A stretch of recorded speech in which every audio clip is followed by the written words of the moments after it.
السلام عليكم ورحمة الله وبركاته. خيارات هذا السود وذو ولكن جنك أنا دون سنوا والله هذا ولا القال جنك وجنكين وأنا سكراب هذا لك هذا الشر هذا أسحبت على ذاك ما أنت معنا هنا ما أنت معنا هنا شكاين بان عادين أيضا هنا شكله سيارنا إن معناها إذا سوق بيع يرد أسحبت إذا قالي ورد أدي هذا من سنتين إذا كلا أنتم معنا أهم له هذا ولا القالي هذا أرتي فيديو وان بليز أم بليز شير جري هذا النرجو تعمله نو شير جري هذا نجم قدنا حمله ولا القالي جنك وجنك من سكراب هذا لايك هذا شير هذا كومنتين عن ساعتها. أوكي فيديو الآن نجلسونه شكاين بان عادي هنا أنت كده عدون. waddanka Mareykanka waxa ka dhacday arrin cajiib ah taa oo u muuqatay inay mucjiso tahay. qisadan waxay ku dhacday gabar lagu magacaabo Tony Sterling oo ahayd American. waxay haysatay diinta Yahuudda. waxay ahayd 26 sano jir markii laga helay xanuunka kansarka oo kaga dhacay riximka yacni ilmagaleenka. waxayna dhaqaatiirtu u sheegeen inaysan noolaan karin 3 ilaa 4 sano ka badan. sidoo kale wuxuu cudurkan caan ku yahay in carruur aysan qaadi karin gabadha uu ku dhaco. aad bay uga naxday markii ay xaqiiqada ogaatay, qaasatan markii ay isku hadal noqdeen in ka badan 10 dhaqaatiir oo ku takhasusay xanuunka ku dhaca ilmagaleenka. aad ay u welweleen iyada iyo reerkeeduba. waxa ay gaartay heer ay jeclaatay inay iska dhimato oo in ay ku jirtay muddo dhowr isbuuc ah maadaama ay weysay riyadeedii nolosha ugu weynayd oo ahayd inay marun hooyo noqoto. laakiin sida nolosha dabiicaddeeda ahba dhibaato kasta farxad ayaa ka dambaysa, waana waxa ku dhaca qof kasta oo Allah uu jecel yahay. gabadhan asalkeedii waxa ay shaki ka qabi jirtay diinta ay haysato. waxay soo xasuusatay yaraanteedii mar ay hooyadeedu su'aal weydiisay kadibna ay dharbaaxsho ugu jawaabtay. xilligaa kadib dhaqanka iyo caadooyinka ay familkeedu sameeyaan kama qayb qaadan jirin, balse fursad uma helin inay diinta saxda ah raadiso oo adduunya ay ku hawlaneed ilaa uu ku dhacay xanuunkan halista ah. maadaama loo sheegay inay mar dhow dhimanayso, nafteeda ayay ku dhahday, dhimashadeeda ka hor ugu yaraan waa inaan raadiyo allaha saxda ah oo abuuray aniga iyo dhaqaatiirtaba. waan hubaa inuu yaqaano qaabkii aan ku caafimaadi lahaa. waxay isweydiisay su'aal ahay, maxaa iga hortaagan in aan baryo allaha awoodo wax kasta oo aysan awoodin kuwa kale dhammaantood. waxa ay soo toostay habeenbar. waxay qabsatay ooyin iyada oo dhahaysa, allaha weynaayow,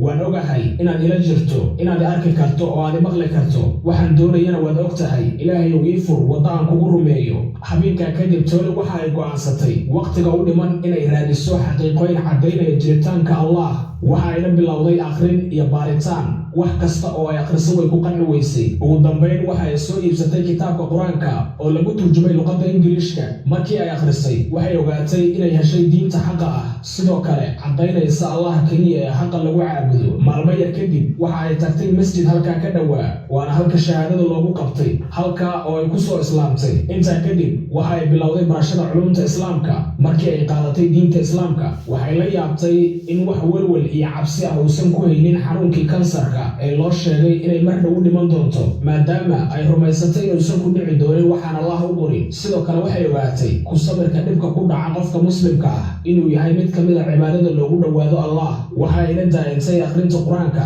dukashada salaada iyo baryada Alle, iyada oo rajaynaysa inuu awlaad siin doono. cajiib, bilaya kadib waxaa dhacday mucjiso. dhaqaatiirtii daweynaysay Tony baaritaan ay ku sameeyeen waxay ku ogaadeen inay uur leedahay. waxay ka dalbadeen inay samayso baaritaano kale maadaama ay aamini waayeen baaritaankoodii. laakiin baaritaankii labaad iyo kii saddexaadba waxa ay caddeeyeen inay uur leedahay. sidaa ayay ku qaaday uur oo waxa ay dhashay wiil ay u bixisay Yuusuf. waxaa cajiib ahay markii ay 2 sano haysatay diinta islaamka waxaa laga waayay gebi ahaanba xanuunkii kansarka. arrinka oo ay la yaabeen dhaqaatiirtii waxa ay weydiiyeen haddii ay jirto dawo ay qaadatay oo iyagu aysan ogeyn. way dhoola caddaysay iyada oo wejigeeda farxad ka muuqato. waxay ku dhahday, alxamdulillaah, dawadu waxay iga imaatay allaha weyn ee hanuunkani siiyey. sidoo kale waxa uu iga qaaday xanuunkii ahayey. waxa uuna igu deeqay cunugan haysto. inkastoo dhaqaatiirtu ay u sheegeen inaysan noolaan doonin 4 sano ka badan, haddana Tony waxa ay noqotay ruux diinta aad ugu adag. waxay isla markii ay soo muslimtayba kala tageen ninkeedii kadib markii uu sheegay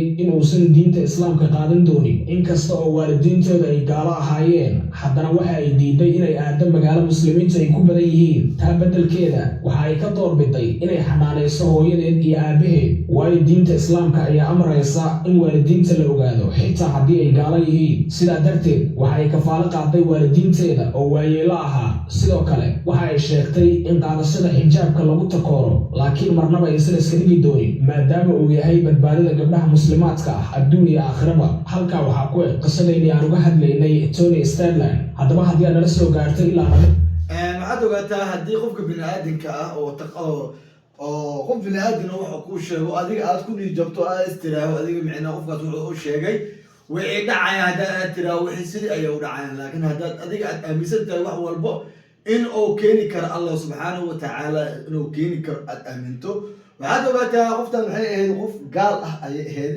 laakiin mar walba waxay raadin jirtay diinta saxda ah oo Allah loogu dhawaado ayay raadin jirtay. mayse familkeeda ayaa waxay ahaayeen dad adiga oo kaniisada iyo waxyaalahaas adiga ka dawareeg ay ahaayeen, laakiin iyada waxaas oo dhan kuma ay qanacsanaan jirtay. waxay raadin jirtay diimankan badan la wadwado in diinta saxda ah ay hesho. okay, mideeda labaad qoftan haddii waxaad ogaataa maadaama cudur uu ku dhacay takhaatiirtan ay u gaareen 4 sano ka bacdi adiga inaad adduun aad joogeen ilman aad dhali doonin oo micnaha jirida ku haysan micnaha to waxba aan laga qaban karin ay tahay. takhaatiirtaas waxay iloobeen qofka jirida keeno jirida baxsho inuu Allah subxaanahu wa tacaala. okay, qoftan sidaas ay u aheeday qoftan habeen saq dhaxaynay soo kacday ay alla bari gashay ilaahay wadada saxda ayuu ku aadiyey. wadada saxda maxay tahay? qoftan diinta xaqa ayaa la tusay. qoftan adiga wixii walba oo takhaatiirta ay u sheegeen dhan ayaa laga dhigay wax kama jiraan, oo in ilaahay wuxuu siiyey cudurkii wuu ku dulqaaday, way muslimtay, wuxuu siiyey adiga cudurkii wuu ku qaaday, uwadna wuu siiyey. yaa laga heli karaa intaasoo dhan? waxaa laga heli karaa Allah subxaanahu wa tacaala, maan bini'aadan lagama heli karo. okay, qoftan waxay tiri hadda saas ay tahay waa lii midibto kooraa, wax walba ayaa lagu sameeyaa xijaabka aan wato dartiisa. saas ay tahani marnaba uguma kacay tiri xijaabka aniga aan wato, marna uguma kaco micnaha dadkaas warkooda uguma kaco. waxay tiri waxay rabaan haddii ay sheegaan hataa aniga waxaan ahay qof inta ay noo sheegan ku xirnaan doonto Allah subxaanahu wa tacaala. ilan waxaad ogaataa qofka bini'aadanka inuu ku naco inuu ku jeclaado wax farqi ah kuu soo kordhayo maba laha. adiga haddaad saxan tahay oo diinta islaamka oo saxda aad haysato, qof bini'aadanka wax alla wuxuu rabo hadduu sheega hataa in micnaha aad u fiiriso maaha. haddana taas iyadoo ay tahay waalidkeeda hooyadii aabbaheed oo gaalo ah ayay micnaha iyadoo aadi karto wadamada muslimiinta inay tagto ay ku noolaad samayn karto, waxay doorbidi hooyadeedii aabbaheed oo waayeel ah inay xanaanayso. taasna waxaa faraysa diinta islaamka. ilan hooyada ay aabbaad haddii gaal yihiin hataa inaad ogaato oo xaq ay kugu leeyihin. okay, gabadhan waa gabadh oo Maraykan ah, laakiin saas ay tahay xaqiiqda runta ah oo derbiga ugu dambeeyay ay soo taabatay. ilaahay awalmarintiisa wuu u siiyey. waxaad ogaataa hadda waxaad arkaysaa dad badan oo adiga u dhashtay muslimnimada, hooyadiisa aabihiisa muslim ay yihiin, inuu soo baxo wadamada u yimaado 2 sano hadduu joogo 3 sano waxaad arkaysaa ninkii oo ka baxo kiniisada aniga diintaas waa xaqdarre ahayd isku soo jiraan. kaasoo kale dhibaatada oo raasahayo iyo hadda micnaha nimcida oo ilaahay xaggiisa micnaha darajada ilaahay xaggiisa oo ka taagan hadda ma uu soo ogo. waxaad ogaataa horta cilmi aad u weyn ma aan lihi, laakiin mid aan xog alaal dadka micnaha oo iga weyn aan ka dhurta waxay tahay adiga diinta muslimka haysato, ninka gaalka diinta muslimka wuu soo geli karaa, laakiin ninka diinta muslimka ka baxay oo aaday diinta gaalada hadhow ma usoo laaban karaa diinta muslimka ma usoo laaban karaa. ninkii yaqaano kumati hay weli wadaago.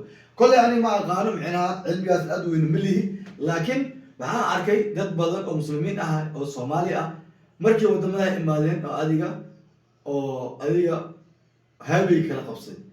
kolley ma aqaano meelo u socday meel kale ma kala aqaan. okay, asxaabteyda qaaliga ah aniga horta barnaamijkan ahay intaas ayuu ahay. adna kolley wixii fikirkaada kumatiga nala wadaag. haddaad hore nala joogto waxaan ku leeyahay walaal qaali noo sheer gari. haddaad naga maqantaan waxaan ku leeyahay walaal qaali channelku waa channelkaada. please waxaan ku leeyahay walaal qaali adoo mahadsan iskaraab noo saar, asxaab badan soo gaar noo sheer garay. isarag dambe oo xiise leh adoo caafimaad qabtay anoo caafimaad qabo. wax loo lan jacayl dadku ay la damaan haddaan la isla lulaye midun